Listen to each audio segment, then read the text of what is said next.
কক্সে যাব আর sea food খাবো না তা কি করে হয়। তাই তো ওই দিন চলে গিয়েছিলাম সি ফুড খেতে। ওই দিন আমরা রাত্রে বের হয়েছিলাম সি ফুডের উদ্দেশ্যে, বিকজ কক্সে এসে যদি সি ফুড না খেয়ে যাই তাহলে একটা আফসোস থেকে যায়। তাই আমরা একটু ঘুরে দেখছিলাম কোথায় খাওয়া যায়। আমরা তো প্রথমে কলাতলি বিচে গিয়েছিলাম, যেখানে কি না কোনো কিছুই পাচ্ছিলাম না। তারপরে আমরা আবার সুগন্ধা বিচে ব্যাক করলাম। পরে এখানে এসে আমরা সি ফুডগুলো দেখছিলাম। এখানকার সি ফুডগুলো ভালোই ছিল, তাই আমি এখান থেকে কিছু ফিশ চুজ করলাম। তো এই তো আমি এখানে বিল দিচ্ছিলাম, তো তারপরে আমরা আর কি এগুলাকে ফ্রাই করতে দিব।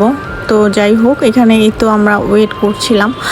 আর যেহেতু রাত হয়ে গেছে, আর এখানে মূলত অনেক পর্যটকরা ছিল। ওই টাইমটা তো এত পরিমাণ ভিড় ছিল। আমরা তো মনে হয় 11টার দিকে গিয়েছিলাম, তো ওই সময়ও অনেক বেশি ভিড় ছিল, মনে হচ্ছিল না যে এত রাত হয়েছে। তো ওই টাইমটা আমরা অনেক এনজয় করছিলাম সমুদ্রের পাড়ে বসে। সবাই অনেক বেশি আড্ডা দিচ্ছিল। এখানে চা, তারপরে ফুচকা, চটপটি সব কিছুই ছিল।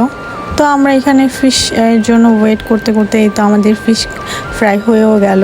তো যতটা এক্সপেকটেশন ছিল ওরকমভাবে টেস্ট পাইনি। আমি জানি না কেন জানি মশলা একটু কেমন লাগছিল আমার কাছে জানি।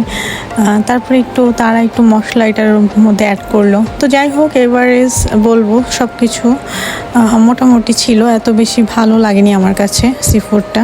তো আজকের ভিডিওটা এই পর্যন্ত। সবাই ভালো থাকবেন আর আমার জন্য দোয়া করবেন। আল্লাহ হাফিজ।